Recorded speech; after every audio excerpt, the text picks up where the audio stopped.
चलो total 10 assumptions थे, 10 में से 3 और हैं हमारे पास बोर्ड पे। Assumption number 7, change in income is always greater than change in consumption expenditure. जैसे एजम्पशन नंबर 5 और 6 था कि इनकम में जो चेंज आएगा, चेंज इन वाई जो होगा वो हमेशा क्या होगा, एक कांस्टेंट पेस पे होगा। यानी कि अगर इनकम जो है वो पहले 0 है तो 0 से अगर 100 होगी तो 100 से क्या होगी 200, 200 से क्या होगी 300, इक्वल चेंज आएगा। ये हमने कल पढ़ा था, ठीक। और फिर कल हमने कंजम्पशन में भी देखा था कि अगर कंजम्पशन 40 है और कंजम्पशन में आने वाला चेंज 80 है तो 40 प्लस 80 120, 120 प्लस 80 200, 200 प्लस 80 280, ठीक है। ये एजम्पशन नंबर 5 था कल का और ये एजम्पशन नंबर 6 था। 7th क्या कह रहा है कि इनकम में भी चेंज आएगा और एक्सपेंडिचर में भी चेंज आएगा, ये तो हमने कल पढ़ लिया था। मगर इनकम में आने वाला चेंज, चेंज इन वाई, ठीक, इसको क्लियर करते हैं। चेंज इन वाई जो होगा वो हमेशा ग्रेटर देन क्या होगा, चेंज इन सी से। ये वहां लिख रहा है हमेशा इनकम हमेशा ज्यादा बढ़ती है और उसके मुकाबले कंजम्पशन में होने वाला जो खर्च होता है वो हमेशा क्या होता है, प्रोपोर्शनेटली कम होता है। एजम्पशन नंबर 8, केंसियन मॉडल में इन्वेस्टमेंट जो है, इन्वेस्टमेंट एक्सपेंडिचर जो है उसमें कोई चेंज नहीं आएगा। वो एक जो अमाउंट फिक्स हो गया वही अमाउंट हर लेवल पे रहेगा। यानी कि अगर आई इन्वेस्टमेंट, अगर हम लोग मान लो यहाँ पे 50 फिक्स कर लिए तो इनकम कुछ भी हो, इन्वेस्टमेंट हर बार क्या होगा 50 ही होगा। इसको किससे, इसको क्या कहते हैं, in Keynesian approach investment expenditure I is always with the same and constant amount, एक ही अमाउंट हर बार रहेगा। इसको कहते क्या है, इसको कहते हैं ऑटोनॉमस इन्वेस्टमेंट। जैसे कल ऑटोनॉमस कंजम्पशन पढ़ा था और इसको इंडिकेट किससे करते हैं, आई बार से, कैपिटल आई लगेगा, ठीक। 9th क्या कह रहा है, सबसे इंपॉर्टेंट ये है क्योंकि एडी पढ़ने के साथ साथ एएस भी पढ़ना है।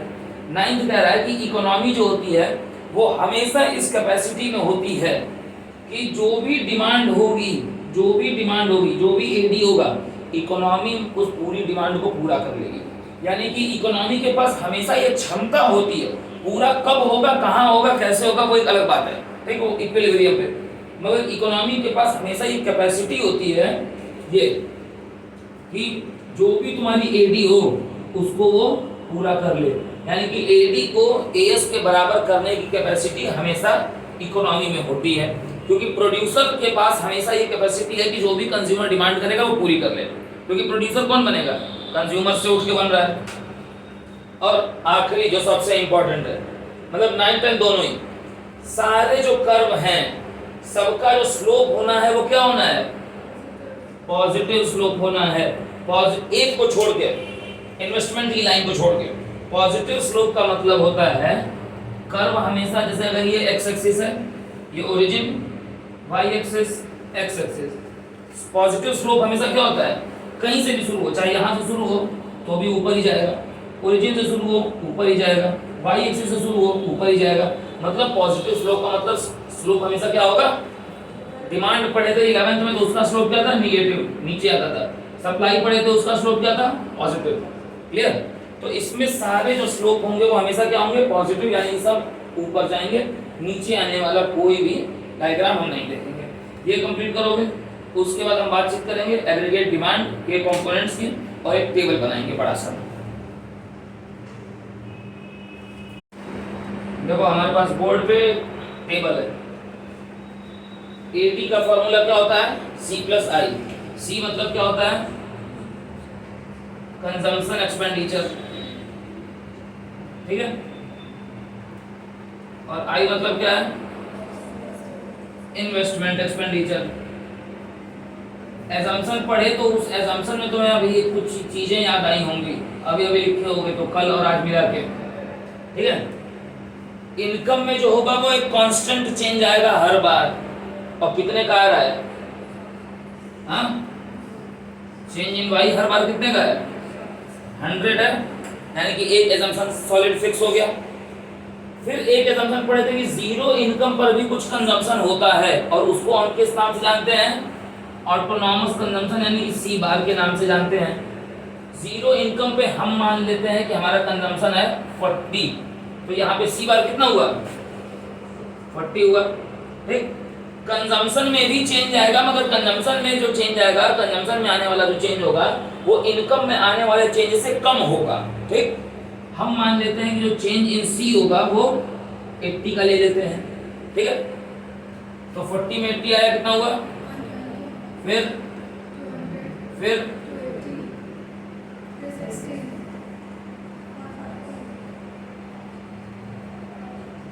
ठीक, आई के बारे में अभी अभी पढ़े हो कि आई जो होता है वो आई बार होता है, कांस्टेंट होता है। एक ही अमाउंट जो होगा, ठीक है, वो हम हर लेवल पे कांस्टेंट होगा। और वो अमाउंट क्या है, हम मान लेते हैं ऑटोनॉमस इन्वेस्टमेंट कितना ले लें, 40 ले लें। बुक में तुम्हारे 20 होगा, मैं भी, चलो हम यहाँ 40 ले लेते हैं।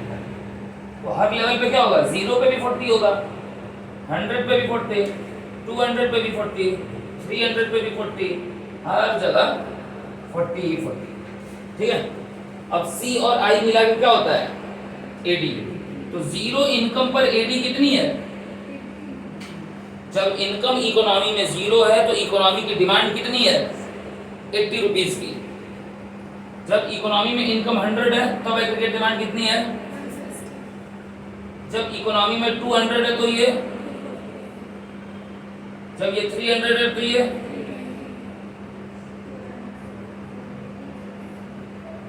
और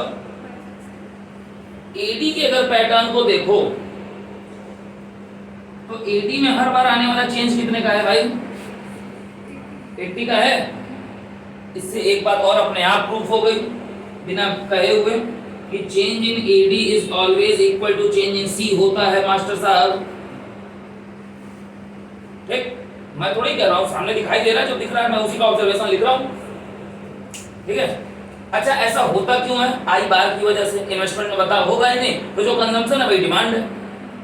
इससे हम पहुंचते हैं एक कंक्लूजन पे। अगर हम इसका रिमार्क खोजें, सर इसके बारे में कुछ कंक्लूजन दीजिए, तो कंक्लूजन दें तो हम पा रहे हैं कि शुरू के first, second, third, even fourth step तक, ठीक, एडी क्या है, एडी जो है वो ग्रेटर देन है किससे, वाई से, है ना। 80 is greater than 0, 160 is greater than 100, 240 is greater than 200, 320 is greater than 300, 400, sorry बस यहाँ तक।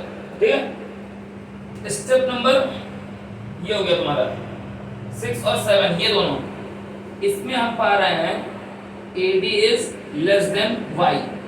ठीक, तो कहाँ पे AD AS के बराबर है, AS तो मुंह से निकल गया अपने आप क्योंकि वही अभी पढ़ना है। AD Y के बराबर कहाँ है,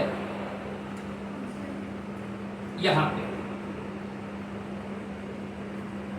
ठीक, ये वो जगह है जहां पे AD क्या है तुम्हारा, is equal to Y। Is that clear? इसमें कहीं ऐसी जगह है क्या जहां पे CY के बराबर हो? CY के बराबर कौन से स्टेप पे है? सब मार्क करो, किसका कहाँ क्या रोल है सब पता चलेगा धीरे धीरे।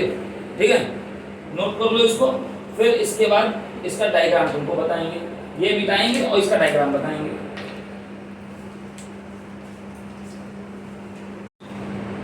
अब आ जाते हैं भाई डायग्राम पे। हमने अभी थोड़ी देर पहले क्या बातचीत की थी, जिंदा है, हाँ है, कि सारे जो स्लोप होंगे वो क्या होंगे, पॉजिटिव होंगे। किसको छोड़ के, इन्वेस्टमेंट के स्लोप को छोड़ के। पॉजिटिव मतलब सब ऊपर जाएंगे। सबसे पहला स्लोप ओरिजिन से देखो, एक्स एक्सिस पे हम इनकम दिखाते हैं, वाई एक्सिस पे हम एडी का कर्व है, सी का है, आई का है, सब का इसी पे जो है वो वाई एक्सिस पे है। ओरिजिन से किसका कर्व शुरू होता है, ये वाला कर्व, ये वाई का। क्यों? क्योंकि वाई की शुरुआत 0 से हो रही है। ठीक, वाई का जो कर्व बनेगा, ये वाई का ये वाला कर्व, ये जो वाई का कर्व है ये, ठीक, ये जो y का ये कर्व है ये कितने डिग्री का बनेगा, ये शार्प 45 डिग्रीज का बनेगा। क्यों? कोई भी कर्व 45 डिग्रीज का कब बनता है, कोई भी कर्व 45 डिग्रीज का तब बनता है, ठीक, जब आने वाला जो चेंज हो वो कितना हो, इक्वल प्रोपोर्शन का चेंज हो, 0 100 200 300 इक्वल चेंज होता है। y का तुम्हारा बन गया 45 डिग्री का, ओरिजिन से शुरू हो रहा है। y के बाद अगला कर्व किस चीज का है, c का है। c में भी इक्वल चेंज आ रहा है, मगर c जो है वो 40 से शुरू हो रहा है, यानी कि यहाँ से। अब c और i देखो दोनों 40 40 से ही शुरू हो रहे हैं हमारे टेबल में, तो हमने एक मार्जिन 40 की ये रख ली और इस मार्जिन से हमने i को पैरेलल बना दिया और यहीं से c शुरू किया। अच्छा, c जो है वो y पे यहाँ पे देखो इंटरसेक्ट कर रहा है, c y को काट रहा है, यहाँ पे c y को कहाँ काटा है, 200 पे, यानी कि ये जो इंटरसेक्शन है वो किस जगह पे है, 200 पे। इस इंटरसेक्शन को कहते क्या हैं, इसको p नाम डाल दो, कुछ कहते होंगे बाद में बात करेंगे, ठीक। फिर i पैरेलल हो गया, चलो चला गया। अच्छा, c और AD में अंतर देखो, 40 80 कितने का अंतर, 120 और 160 कितने का अंतर, 200 240 कितने का अंतर, नीचे का मतलब 520 और 560 में कितने का अंतर। कहीं भी C और AD एक साथ इंटरसेक्ट हो सकते हैं क्या, नहीं, इक्वल अंतर है हर बार, यानी कि C और AD हमेशा क्या जाएंगे, पैरेलल जाएंगे। यहाँ गया है, ये C की लाइन है, ये AD की लाइन, ये दोनों आपस में पैरेलल गई हैं। अब AD भी एक जगह काटा है Y को, यहाँ देखो AD 400 Y 400, AD भी Y को काटा है। इस जगह को भी कुछ कहते ही होंगे, जो भी कहते हो वो भविष्य बताएगा। 400 यहाँ पे डाल दिया, 400 पे, इसको तुम इंडिकेट कर लो किससे, E से, बस। अब आ जाते हैं सारे स्लोप की, तो स्लोप ऑफ y हो, स्लोप ऑफ c हो, स्लोप ऑफ AD हो, ये सब क्या है तुम्हारा, पॉजिटिव है। अब मुझको एक बुक दे दो, 2-4-5 चीजें काम की बता देता हूँ मैं, ठीक है। बुक में कुछ इंपॉर्टेंट पॉइंट देखो यहाँ पे दिए हुए हैं, हम संदीप गर्ग साहब की किताब में से उठाते हैं। पेज नंबर कुछ है, चलो पेज नंबर तो तुम लोग बुक में खुद देख लोगे, ठीक है। पहला पॉइंट है AD is equal to C plus I, ये हम लिख चुके हैं। दूसरा पॉइंट कह रहा है positive consumption even when income is zero, वो हम किस नाम से जानते हैं, C बार नाम से जानते हैं। यहाँ पे C बार क्या है, इस केस में C बार क्या है, 40 है। कंजम्पशन हमेशा पॉजिटिव होगा, इनकम चाहे भले से क्या हो, जीरो ही हो। एक एजम्पशन में ये लिखे है, कौन सा नंबर पर एजम्पशन था, 3rd 4th किसी भी नंबर पे रहा होगा, मगर रहा होगा, ठीक है।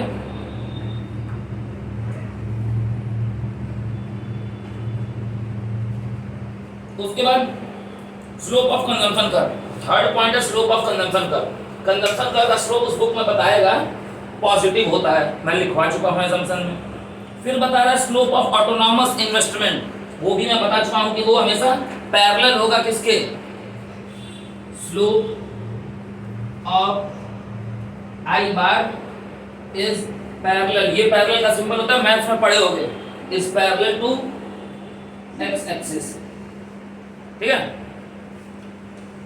फिर क्या बोल रहा है, स्टार्टिंग पॉइंट ऑफ AD और C प्लस I, AD का स्टार्टिंग पॉइंट कहाँ है, हमेशा सबसे ऊपर से है, और कहाँ से है, y एक्सिस से है, ठीक है, x से नहीं है, y से है। ये भी पूरा उसमें बड़े बड़े पैराग्राफ ये उठाओगे पढ़ोगे दिखेगा। स्लोप ऑफ AD का भी स्लोप क्या है, पॉजिटिव है, 6 पॉइंट है उसमें, क्लियर। इस पेज नंबर 7.3 पे है, AD is equal to C plus I बता चुका हूँ। पॉजिटिव कंजम्पशन होता है, इसको हम C बार कहते हैं। कंजम्पशन का जो स्लोप होता है वो पॉजिटिव है। ऑटोनॉमस इन्वेस्टमेंट जो है वो पैरेलल टू x एक्सिस है, लिख के तुमको बता चुका हूँ। AD का स्लोप हो, C का स्लोप हो या Y का स्लोप हो, सबका स्लोप क्या होना है, पॉजिटिव होना है, क्लियर। नोट कर लो, फिर हम बातचीत करेंगे एग्रीगेट सप्लाई पे।